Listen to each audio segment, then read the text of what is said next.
पक्षाला काही महत्त्व असतं का नाही? लोकशाहीमध्ये सत्ताधारी जसा महत्त्वाचा तसा विरोधी महत्त्वाचा. या देशामध्ये विरोधी पक्षाची भूमिका असते आणि हा नेताही महत्त्वाचा असतो.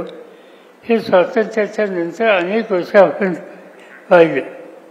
भारतामध्ये अटल बिहारी वाजपेयी विरोधी पक्षाचे नेते होते. त्यांनी काम केलं, त्यांचा लौकिक चांगला होता आणि त्यांनी केलेलं काम आणि त्यांची देशसेवा ही लोकांच्या लक्षात राहिली. त्याला भारतरत्न देण्यात आलं. विरोधी पक्षाचा नेतासुद्धा काम करू शकतो हे योग्य आहे आणि विकासाच्यासाठी आम्ही पक्ष सोडतो ही सवय व्यक्तींचीच योग्य नाही. महाराष्ट्रामध्ये तुम्ही राजेश नाथांचं नाव ऐकलं, मधु दंडोत्यांचं नाव ऐकलं, उद्धवराव फाटलांचं नाव ऐकलं, तुम्ही मधु लिमयांचं नाव लागलं. या सगळ्यांच्यासाठी पाहिजे ती सत्ता देण्याची तयारी ही असताना सुद्धा त्याचा व्यक्तींचीच विचार त्यांनी केला नाही. या नेत्यांच्या मालिकेमध्ये तुम्हाला आठवत असेल यशवंतराव चव्हाण स्वतः विरोधी पक्षात होते. या सगळ्या लोकांना तुम्ही सत्याच्या तुमच्यासाठी आम्ही फायद्याला घालतो, पण कुणी फायद्याला स्वीकारला नाही. कुणी विकासाच्यासाठी पक्ष सोडतो, विरोधात जातो अशी भूमिका घेतली नाही आणि हे चित्र आपण सगळ्यांनी पाहिलेलं आहे.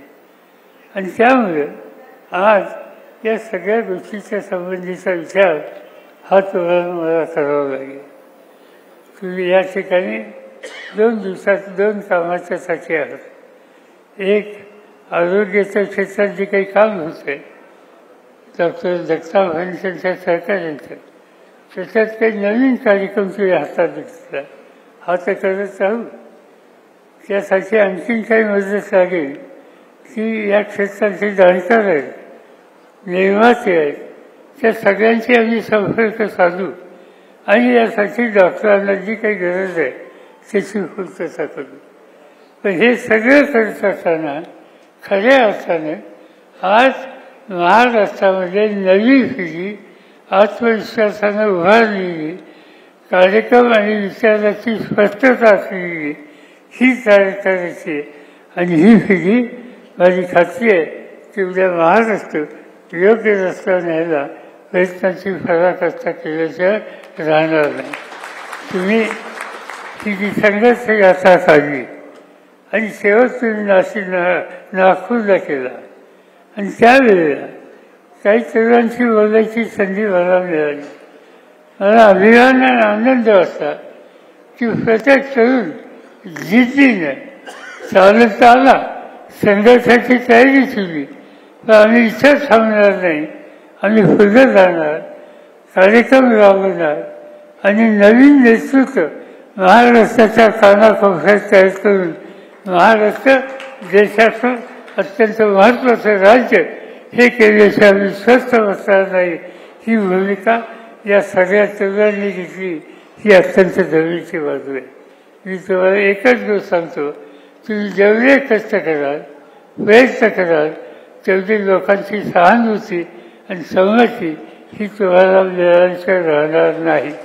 ज्याचा उल्लेख या ठिकाणी रोहितने केला की रस्त्याने जाताना आया बहिणींनी, तरुणांनी, वयस्करांनी प्रेमाची भाकरी दिली. अशी प्रेमाची भाकरी देणारे घटक घराघरात आहेत. त्यांना हे मान्य आहे. तुम्ही काम करताय ते त्यांना पसंत आहे.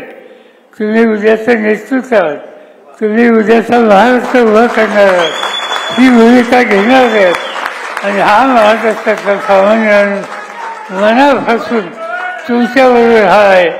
त्यासाठी तुम्ही जागरूक राहा, प्रयत्नशील राहा.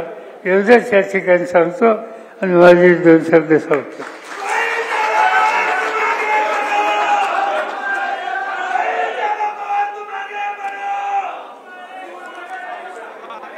विधानसभा काळजी करू नका. त्याच्यानंतर महानगरपालिका, जिल्हा परिषदा, पंचायत समित्या या सगळ्या येणार आहे. या सगळ्यामध्ये तुम्हाला जीव तोडून काम करावं लागेल, कष्ट करावे लागते. आपण खासदार निवडून दिले, आपण आमदार निवडून दिले, तर कोणी किती काम केलं त्याचा हिशोब केला जाईल आणि त्याप्रमाणे मग महानगरपालिका, नगरपालिका, जिल्हा परिषदेमध्ये सुद्धा उमेदवारांची सुद्धा